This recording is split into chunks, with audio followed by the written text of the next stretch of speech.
I'm Chad Reed. I'm Hillary Langer. I'm Gil Jenkins. And this is Climate Positive. If you look at the supply curve, it's pretty much flattened out in the last 50 years. What that means is we're not really able to get more fish from the ocean sustainably. 94.5% of our fisheries are either maximally fished, meaning that's it, that's all we can get, and it's sustainable, or it's overfished, meaning you're going deeper into your bank account, you're eating into your savings. So if our wild capture is leveling off, where are we getting additional supply? Seafood provides nearly 20% of the animal protein humans consume globally. This growing source of protein is also rather healthy, with many of our nutrient-rich foods coming from aquatic creatures. But already, the supply of our wild capture seafood has flattened, meaning that the vast majority of our global fisheries today are being overfished in an unsustainable manner. Fortunately, Finless Foods and other sustainable seafood startups are working to bring sustainability driven innovation to the seafood space. With both plant-based and cell-cultured options, consumers are finally beginning to experience the taste and value of seafood alternatives that are better for our oceans and their inhabitants, as well as our climate. So in this episode, I sit down with Finless Foods Chief Strategy Officer Shannon Consentino-Roush about the past, present, and future of the sustainable seafood movement and industry. Shannon, thank you for joining us today. It's a pleasure to have you. Yeah, thank you for having me. Shannon, you've built your career around implementing policies and systems that strengthen fisheries, protect endangered species, and sustain a healthy ocean. Was there a seminal experience for you when you were growing up when you said, this is it, I want to devote my career to protecting the ocean and protecting endangered species? Yeah, it's funny because I don't know that there was a single moment, but it's really all links back to my dad, which is maybe a little bizarre to folks or, you wouldn't expect it, but he was quite passionate about international tuna fisheries. And so I actually grew up having an ocean library, and I may have every book that was written around international tuna fisheries, like dating back to the 80s. How many have been written? I didn't even know there were many. I mean, our bookshelf pretty much lines the one wall of their house, and it's mostly ocean books. I still to this day will go to my parents and grab a book that I didn't know existed and be like, hey, to my colleagues, do you want to check this book out? It actually is quite interesting.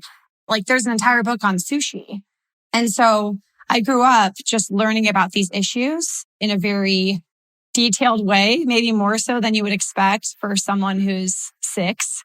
And I think every chance my dad could get, he would take me to the ocean. I grew up right across the coastal range in the Bay Area. So I was very often, if not every weekend at the beach. And I also grew up very blessed to be able to say I lived within very reasonable driving distance to the Monterey Bay Aquarium. And so we had annual memberships and we would very frequently go, maybe as much as once a month at times. And they had very cutting edge, if you will, at the time exhibits, especially around international fisheries and the impacts to biodiversity and the ocean. And so I think I was always just growing up really interested in these subjects and the implications. I mean, very young, I think, realizing the implications of our day-to-day lives and how governance really shapes everything we touch. And maybe we don't even always realize how much governance shapes our lives. I think the moment I knew I wanted to make it a career was probably when I was in the end of middle school, early high school, when I realized that environmental law actually could be a career. Mm-hmm. I knew about law. My grandfather was a patent attorney, but I didn't per se know that there could be jobs where you use law to protect the ocean. And once I really unlocked that, I think my fate was locked. And I kind of focused on that ever since, to be honest. Excellent. Well, from a lawyer to now the Chief Strategy Officer for Finless Foods, we can talk more about the company in a moment, but how did you find your way to the company? Tell us a little about your path. Yeah, I love this question too. It maybe seems more circuitous than it is, but I got really passionate about innovation and actually led and organized a zero waste hackathon in New York City. And just seeing the amount of solutions that were intersectional, crossing between policy and market solutions. Some of them were more like education solutions.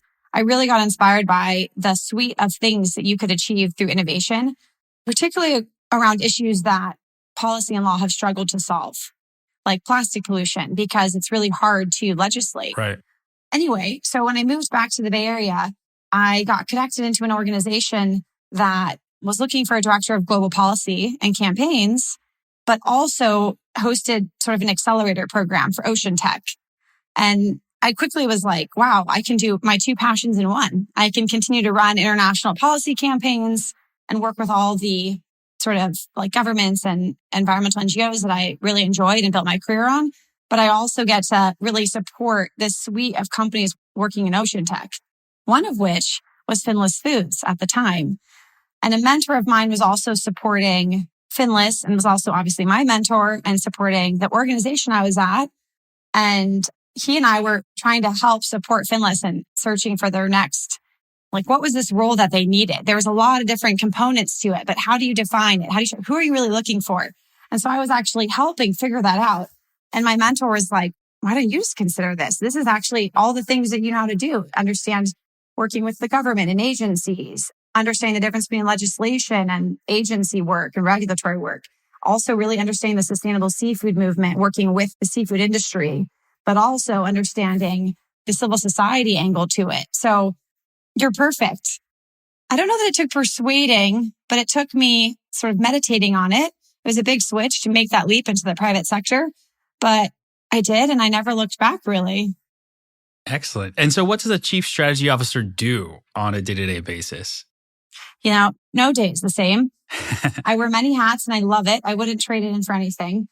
The day-to-day can entail everything from regulatory calls related to the cell-cultured product, which we'll get into, marketing calls related to the plant-based product, working with our policy manager and our sustainability lead around all of our government relations work in DC. Right now, it's really around the Farm Bill and appropriations, to figuring out what our 2023 sustainability goals are going to be internally. And any and all of those subjects are fair game every day.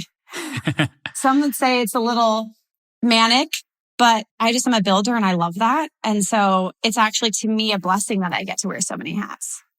Excellent. Well, let's now dive into the challenge your company is trying to address, and that is the unsustainability of our oceans. Seafood provides over 17% of the animal protein that humans consume, and this is going up pretty quickly as a result of the rapid expansion of aquaculture, or fish farming, for lack of a better word. This growing source of protein is also rather healthy. Most of our nutrient-rich animal-sourced foods are from the sea, whether that's pelagic fish, bivalves, or salmonids. And I personally became a pescatarian a few years ago, living here in the Chesapeake Bay area, and I've come to appreciate seafood a lot more than I once did. So what's the problem here? Why is there an issue with how we procure our seafood historically? We could have an entire episode on this, but I will give you the high level points. And also I have to pin this Chesapeake Bay for the parking lot. It's pretty exciting. I mean, the general theme is what you can imagine. As you just stated, the demand for seafood has gone up and all of the projections and forecasts show it continuing to go up. I think that's for various reasons. Everything from middle income growth means that folks unlock the access to more animal protein, seafood being one. We live in a ever more globalized society where we're getting exposed to foods that we maybe didn't grow up eating, but then we decide we like. Like, think about the expansion of sushi and poke since when we were young to now. At the same time, obviously the global population is increasing. You add all these things together and it leads to this increased demand for seafood, but honestly just for animal protein. Now, where do we get that from? I mean, the first place most folks think of is fishing boats on the ocean, right? Our wild capture seafood. If you look at the supply curve, it's pretty much flattened out in the last 50 years. What that means is we're not really able to get more fish from the ocean sustainably. Right now, only 6% of our fisheries are underfished, meaning that we can actually get more fish from the ocean sustainably. Think about that. That's such a small amount. That means that 94.5% of our fisheries are either maximally fished, meaning that's it, that's all we can get and it's sustainable, or it's overfished, meaning we're actually kind of thinking about it, you're going deeper into your bank account, you're eating into your savings. So if our wild capture is leveling off, where are we getting additional supply? You were right on point. Like, aquaculture is on the rise. For folks, that's also fish farming. And it basically means like we're growing kind of more like traditional animal ag fish. that is interesting. It's in its own cycle of innovation, meaning you're seeing rapid improvements in the technology and feed conversion. Like, what do you feed the fish and how much do they translate that to growth? But the unique thing is that not all species currently are aquaculturable at scale. So one of which is tuna. So any tuna you're eating is wild capture. The most you'll see is tuna ranching. That's still an input of wild fish that they're just fattening. And so for species like that, as the demand increases, we still have this delta of where are we going to get increased supply? And I think that's where cellular agriculture and the plant-based movement come in, where, companies like Finless come in saying, how can we find ways to increase our supply that also respects our ocean? One thing you did mention about seafood, I just want to call out, that's not even touching on other implications of the seafood industry, right? Including bycatch, carbon emissions. What is bycatch? Bycatch basically means when you're trying to catch a target species, like a target fish like tuna, you also catch other things. Depending on the fishery, it could be other species of fish. It also can be whales, dolphins, seabirds, sea turtles. And though those are charismatic, those actually are often very much affiliated with fisheries, especially tuna fisheries. At the same time, there's carbon emissions. So our tuna is caught literally to the corners of our earth and transported back where it's processed and then transported somewhere else and transported to our plate. And there's environmental contaminants in our ocean, like mercury and plastic, which leads to those being obviously aggregated up into the fish we eat. And so I think there's just all of these things swirling around, and some of the alternative seafood companies stand poised to address some of those. Yeah, I want to go back to that carbon emissions point later, but great distillation of all the challenges facing our oceans today. Many of us may be familiar with plant-based burgers, Impossible or Beyond Burgers. I enjoy those. Or plant-based nuggets. I've had those as well from Whole Foods. Also rather tasty in my view. But I don't know that I've ever had a piece of plant-based seafood. But in 2017, your company, Finless Foods, created the first fish meat grown outside of a living fish ever to be consumed by a person.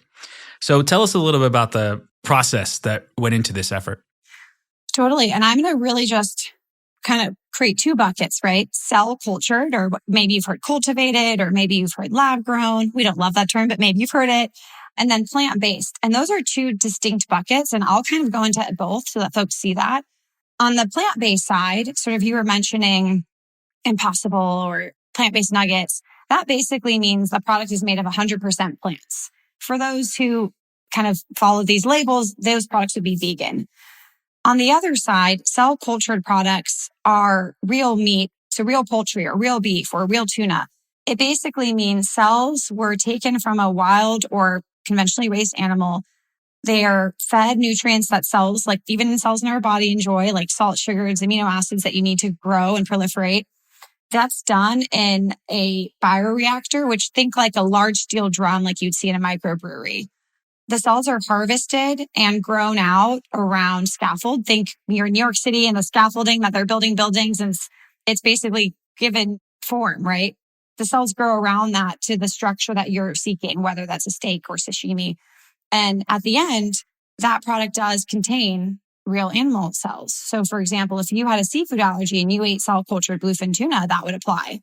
I'm distinguishing those because the company being founded in 2017, that first tasting, that was a cell-cultured product. And it was quite revolutionary because there hadn't been cell-cultured tasting. That is the products that we're working on, starting with bluefin tuna. So cell-cultured bluefin tuna, sashimi, quite a mouthful. And those products require regulatory approval. So we're working with the FDA to get a green light for those to be not just sold, but also consumed in the United States. Yeah. The plant-based side, it really depends on the technology, but very often don't require regulatory approval because they're using things that we already eat in our food system, peas, winter melon in our case. And you're just using different processes to maybe give it taste and texture.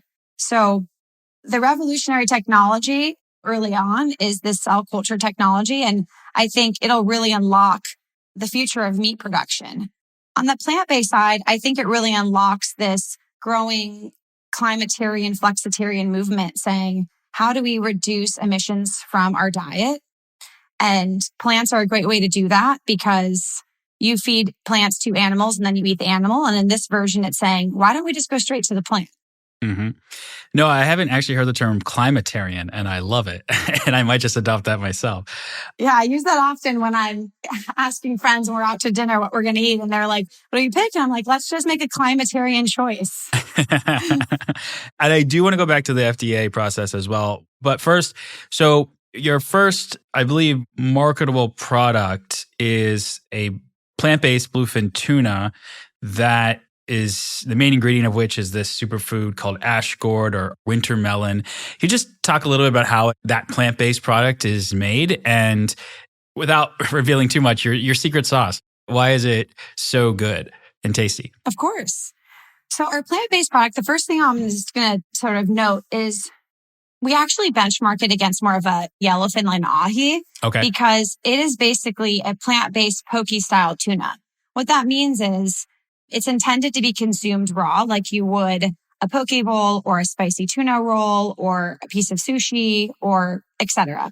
It has a lot of versatility, so we often use it in like plant-based tuna nachos, plant-based tuna tacos, but it really performs its best in its sort of raw state, sort of not cooked. I always like to differentiate that because that really differentiates where our cell cultured fits in. So what's the process behind this? How do we do it? Basically, you mentioned our hero ingredient is winter melon.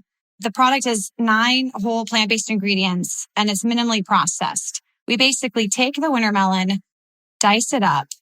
It's stewed kind of like you would on a home kitchen, basically to infuse it with flavoring. We dehydrate. We have a dehydrate step, basically just taking out some excess water to basically release some of that, maybe snap you would see in a melon. And it's HPP, basically for shelf life.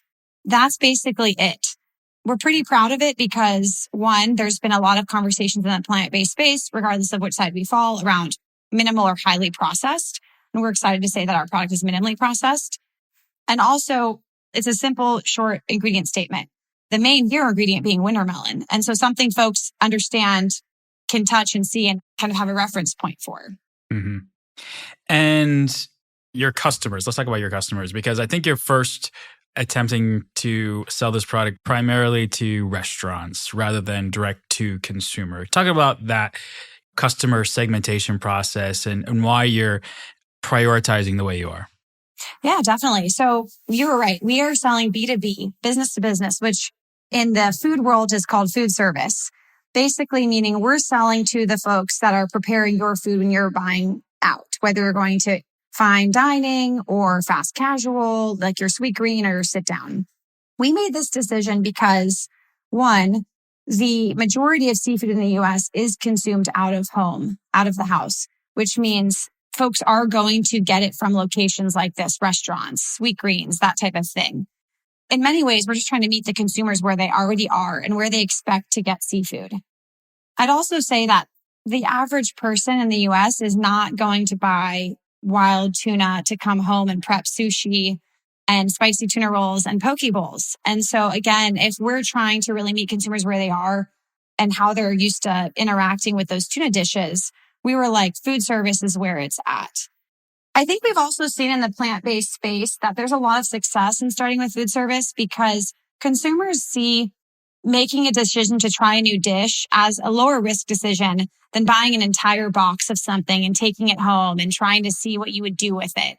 It's really like, okay, the worst case is I don't like this one lunch versus, well, now I have 3 pounds of this. What am I going to do when I don't want to throw it away? And whether that's for food waste or wasting money, it's the same principle. And so I think we've seen that when folks feel like they can have a low barrier to trial, they're at a trusted location, like they know that they generally like the food from this place. And so if they try something new, the chances are they'll like it. That just increases the likelihood for consumer trial. And if it's done well, like they trust the chefs at that location, there's a higher chance for repeat purchase. And so that's largely the reason behind our launch into food service rather than sort of retailer or D2C. And I'd also say that we've really saw our plant-based tuna product as like getting the flywheel started for our cell-cultured product when it comes out. And we've already done a lot of the thinking and the strategizing around that. And launching in sort of high-end restaurants makes the most sense. And so we see this plant-based products is an opportunity to build out our business side of the company, learn how to be a food company, learn consumer insights. Like, what do they expect from products? What do operators, the food service, the chefs, what do they expect from products? And so starting with food service for plant-based makes it really easy to slide in to our food service for our cell culture product as well. Oh, that makes a lot of sense. Well articulated as well. So let's talk about the cell cultured product and specifically kind of the process there. Like, what does the FDA approval process look like? Where are you in that process? It is different, as you mentioned, from plant-based product launches. So talk to us about that a bit. Yeah, of course. I mean, and the FDA, I just want to say, because we get this question often, so you didn't ask it, but I'm going to slide it in. The FDA has been very collaborative and great. I don't mean collaborative in that they're not being rigorous and they're not making sure that they're asking the hard questions to ensure these products are safe. They very much are.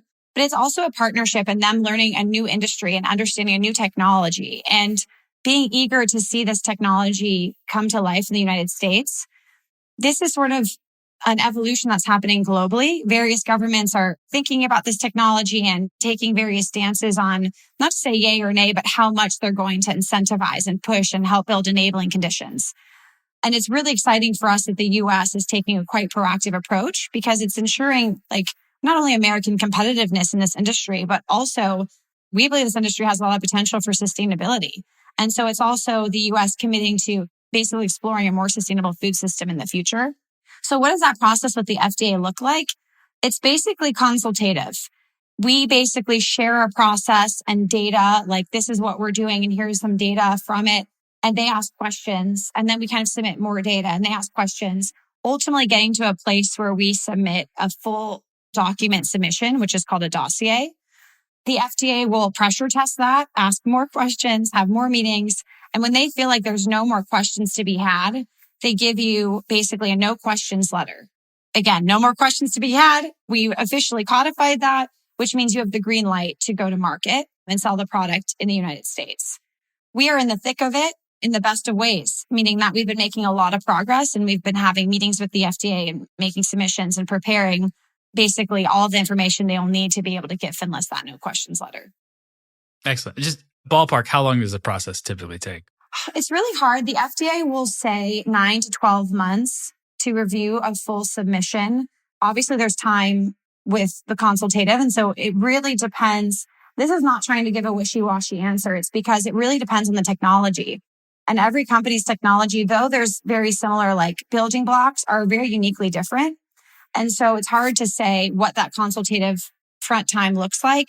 But I would say the FDA has now given 2 no questions letters. So we've had 2 approvals and we're only seeing them get more and more efficient at it because now many of their early questions of understanding this technology have been answered. And so I would say that 9 to 12 months timeline they've given is pretty accurate, which means you'll continue to see more approvals coming in the short term. It could be months, it could be a year, but it's definitely going to continue to be a clip. I don't think it's going to be another 5 years before the next approval. That's great.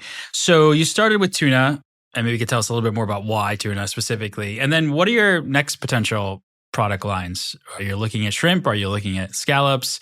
What product lines are you looking at after tuna? Yeah. So why tuna? I think there's 2 main pillars to that decision. 1, the sustainability, and 2, the business. So on the sustainability side, I kind of started with that. In the last 50 years, there's been a 60% decrease in our global tuna populations. And so we are having less and less tuna in the ocean. As I mentioned, tuna are very difficult to aquaculture at scale. There are very few success stories there. And so right now, the real only place to get supply for tuna is from the ocean. Huge conservation story for all these reasons. There was so much written I'm dating myself maybe, but in the 90s and early 2000s, there was a lot of press around the plight of tuna, and all of those stories still kind of pertain to today. And so it was very clear to us. It's a win for tuna. It's a win for dolphins and sharks and turtles, etc. On the business side, as you can imagine with a new technology, especially one like cell ag, dropping costs is one of the big challenges. Like, how do we get to a place where these products are not thousands of dollars per burger or hundreds of dollars per burger, but reach price parity? And so for us, bluefin tuna, for example, not just even skipjack or albacore has a pretty high price point. It's seen as a premium product in premium dishes at premium locations. And so that means that our journey to price parity is much more achievable. And so that makes a lot of business sense. So I think if you put together the conservation or sustainability story and the business story, it just adds up to a really great strategy. And so that's where we started there. I will say that means Finless started in the hard place first, meaning that tuna cell lines, just fun facts, are less researched than, for example, cattle or chicken or even salmon, as you can imagine, because we have industrial agriculture for those. And then we've obviously been aquaculturing salmon at scale. And so it means we started in the hard place working on foundational research for tuna, but we believe it has been super strategic for the company and has really put us in a successful positioning. Climate Positive is produced by HASI, a leading climate investment firm that actively partners with clients to deploy real assets that facilitate the energy transition. To learn more, please visit hasi.com. Let's talk about scaling, as you alluded to. As many alternative protein companies scale, they often need a lot more space. So you can move from the lab to pilot to large-scale manufacturing eventually. And I know late last year, you moved into an 11,000 square foot space, I believe in Emeryville, California, and you tripled the size of your science team and quadrupled the size of your bioprocess team. So how do you think about scaling the company going forward? Yeah, definitely. Scale is always on our minds, at the heart of many, if not all of our decisions in terms of both, like you mentioned, manufacturing capacity, but also in terms of optimization, right, of ingredients like media. How do we think about it? Well, one, you're right, we have plans. So we had a plan to build out the facility we're in currently, which as a startup, you're learning lots of lessons. That was a lesson that construction timelines are always longer than you think they are and harder than you think. And there's a lot to retrofit a space for food. And so we were really proud of our new facility. And actually, we were just doing a lab tour yesterday and I was like, this is so beautiful. We've come so far in the original design to now seeing it, as the space we all work in and hang out in every day and show folks. I think that also means that we're building out our manufacturing capacity plans. So what does our next space look like? And what's the square footage and even the size of the bioreactors? What is the geography that makes the most sense for various reasons, including sustainability, right? The grid you're going to be part of. And so I think that we are always really building that scale into our planning. We're also always building that scale into our R&D work. Because like I mentioned, a big part of scale is not only are you stress testing the cells to be able to proliferate in larger and larger bioreactors, but you're also looking at things like your supply chains and your media and how can you drop costs to also assist with that scale. So a big part of that journey is moving from pharma, like traditional pharma equipment and supply chains to more food grade. And so I would say scale is at the heart of this industry because not only is it going to mean that we can demonstrate a successful business model, and that's really important, not just for venture and the raises, but also to be able to be seen as a successful industry, one that will survive and have potential. But it's also really important for sustainability because if the goal here is to be another source of sustainable animal protein, having one 11,000 square foot facility isn't going to get us there, right? And so I think the industry is also really focused on how can we bring this animal protein from this process online and how can we do it as quick as possible? Yeah, and I want to talk about the industry and lessons we can learn from the two largest and most successful plant-based meat companies that I'm personally aware of are Impossible Foods and Beyond Meat. I'm sure you have some competitors out there as well in the plant-based seafood space that maybe you can garner some lessons from. So what have we learned to date from both successful companies in this space more broadly and maybe other peers or competitors in your space as you look to grow your company going forward? This could be another session. And I would say the lessons are continuing and they will continue, right? Because in the grand scheme of things, I know there's so many articles right now about forecasting the forever fate of the plant-based industry. And it's so fascinating to me because it's still in its infancy, all things considered, especially given the history of traditional, conventional animal protein. I would say there's a lot of lessons. One thing to say on the competitor side, before I get into that on seafood, is like you mentioned, it still really is a white space. So while there are new companies, there's so many companies popping up every day. In the grand scheme of it, it's still very much a white space. There's very few companies, all things considered. They're launching new products. They're learning about scale and how do they get these products to be accessible in the hands of many people and many places at the right price points. And so I think in some ways, the competitor landscape in the seafood space is still smaller in the alt seafood space. So on the plant-based side, I think there are, and I like to kind of talk about this as like V1.0 of plant-based seafood, and now we're maybe V2.0, where there have been the shelf-stable, maybe tuna cans, like alternative seafood. But now we're getting into the land of poke-style tuna and scallops and like crab cakes and taking this industry to a whole nother level. And that's just been a rapid increase even in the last 6 months, let alone the last year. And so I would say that competitor landscape is very much shape-shifting. And the things we're wrestling with are the exact things any new category would wrestle with, like product performance and how do we continue to meet consumers where they are and improve and improve? How do we hit the price points folks expect? How do we get distribution and get through gatekeepers and figure out how to make these products accessible to people? How do we hit scale and produce for quantities at national chain? So I would say across the competitor landscape, those are things that are pretty thematic. What have we learned so far? I would just say that we're learning a lot about consumer behavior, and folks can't see, but I saw a question form on your face. Translating for folks. Basically, the choices we make around food and then shifting those is behavior change, just like anything else. So getting someone to decide to have a plant-based crab cake versus a crab cake, or that plant-based burger over the burger.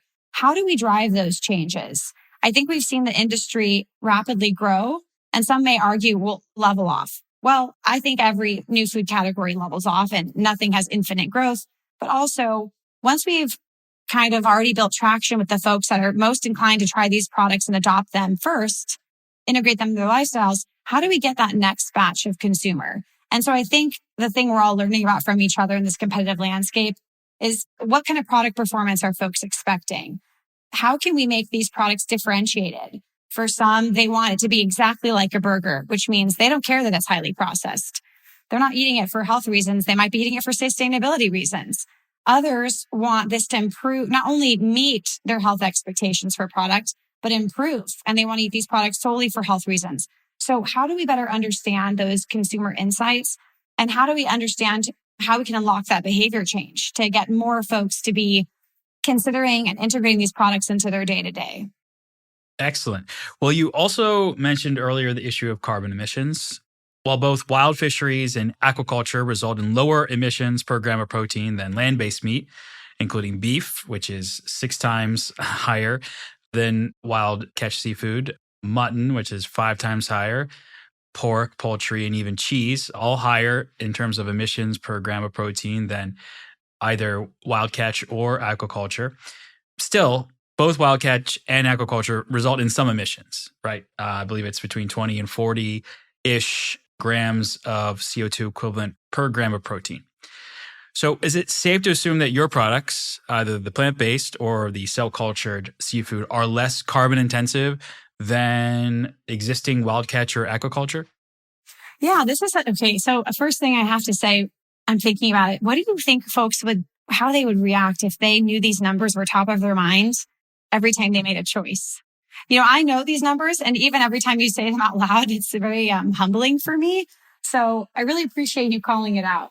So there's a lot of research into this space exactly around that. I think the general perception is plants are going to have lower emissions, largely even because of feed conversion, right? You're growing a lot of, let's say a cow, you're using a lot of land space to grow a lot of corn or soy or et cetera, or grazing land to feed one animal that takes XYZ years of lifespan to get to a place of harvest. And then you consume one piece of it versus you're eating that exact plant at the very origin story of that.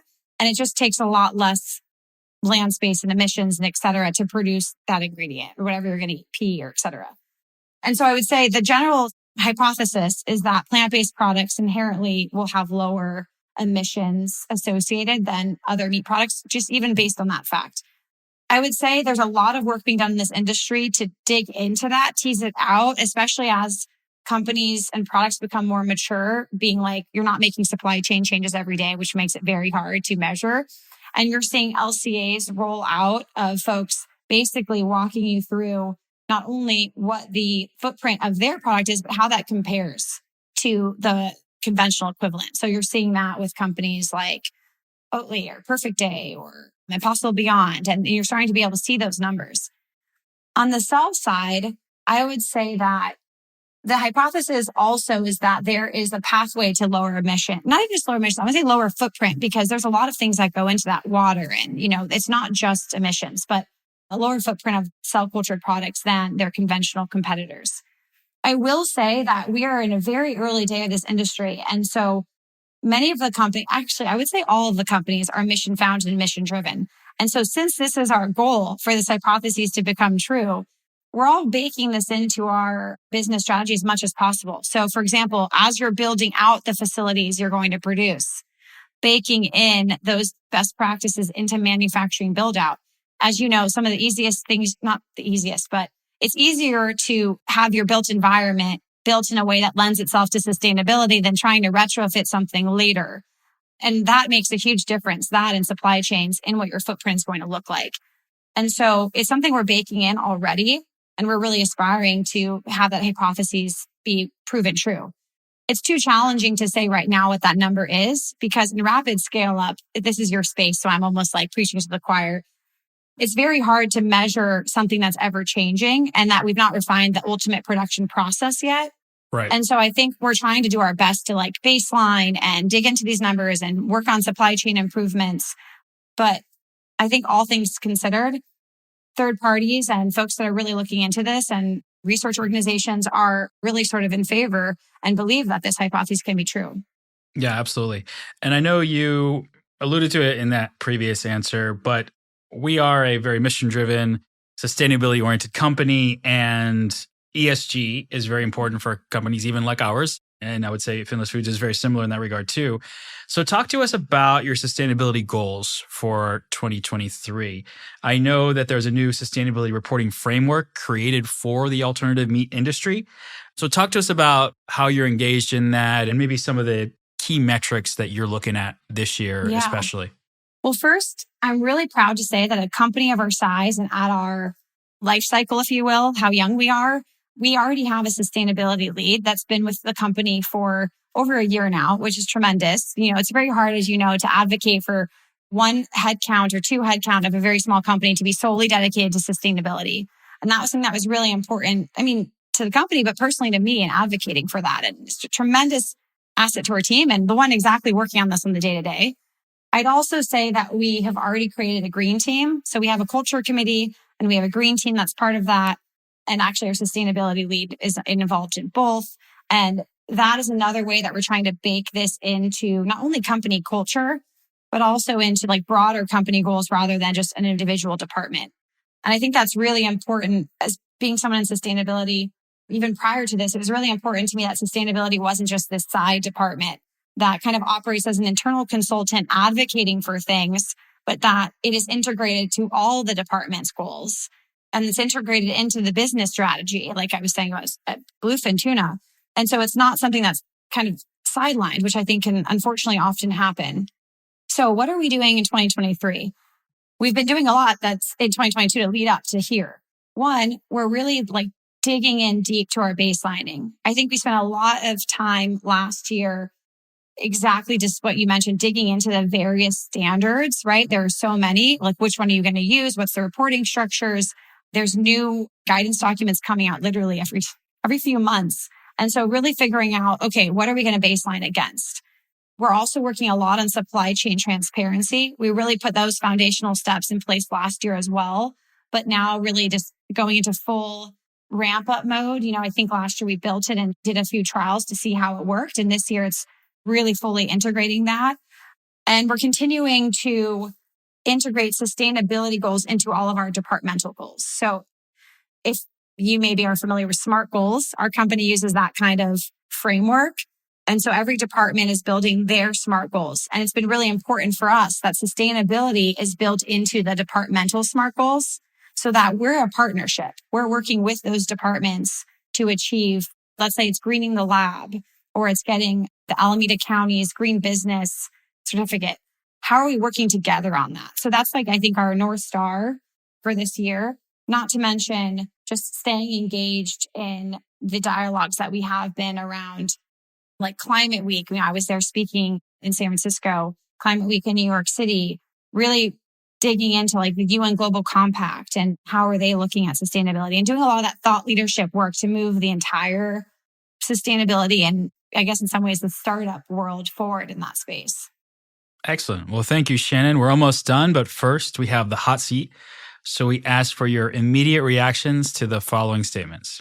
Is the hot seat the favorite part for folks listening in? I think it was my favorite part. So I don't get to answer these questions. So I appreciate you doing this. I've been told we should move the hot seat to the beginning of the podcast, and we haven't done that yet, but I consider it. Yeah. The hardest decision I've ever made is? Every transition. So like moving to Africa, moving home from Africa, moving from New York to California. I would say every one of those is the hardest decision I've ever made. I definitely understand that. One thing I've changed my mind on is the power of the private sector to make positive environmental change. Excellent. The person I've learned the most from is? My mentors. I can't just name one because they all are equally valuable in moving my life forward. Excellent. If I had to do it all over again, I would? Do nothing different. No regrets? No. Good. When I need to recharge, I? Go to the beach. Which one? Mostly Santa Cruz, but honestly, I don't discriminate. I will go to any beach around the world, whether it's hiking, biking. I don't even mind the activity. I think they all do the same thing for me. The key ingredient to my productivity is? My team. A good leader is only built on a good team. And I don't know if you are a parent, but if you are, I want my kids to know. I'm not a parent except to kiddies. But if I am a parent, I would still say the same answer, that I made the hard decisions. The best hiking spot in the Bay Area is? I can't even answer this one. There are too many. I can't put one to the top. I will say that my favorite hike recently was actually in Santa Barbara. Huh. And one of my favorite Bay Area nature spots is Point Reyes, the National Seashore. Beautiful. Unparalleled, I think maybe in the world. Beautiful. I agree there. The most insightful book or article I've read recently is? I have to say it's not a book, but the thing that most inspired me recently was going to IDEO in San Francisco, and they have an entire exhibit on the climate era and how we've evolved industries in the past to future and how that we can learn from that to symbolize how we can move industries into the climate era. And that was the most inspiring thing to me. I love it that maybe we've gone from an industrial era to a climate era. That would be amazing. Yeah, I took I thought about it. I'm like, I took photos of the exhibit's words to remind myself this and put it really front of mind every day. So to me, that really symbolizes it's got, it touched me on a deep level. Yeah. To me, climate positive means? Breaking beyond the status quo and breaking even. Excellent. Well, thank you so much, Shannon. This has been really fun and very informative. And I wish you and Finless Foods the very best going forward. No, thank you so much for having me. This also is fun, particularly the hot seat. I wish you well. And if anyone has any questions or is really interested in Finless, just follow us on social or check out our website or even kind of find me on LinkedIn. So we're here to empower and educate. No bad questions. Excellent. We'll put some of those links in the show notes as well. Great. So thank you very much, Shannon. Take care. Yeah, thank you. Talk soon. Bye. Bye. If you enjoyed this week's episode, please leave us a rating and review on Apple and Spotify. This really helps us reach more listeners.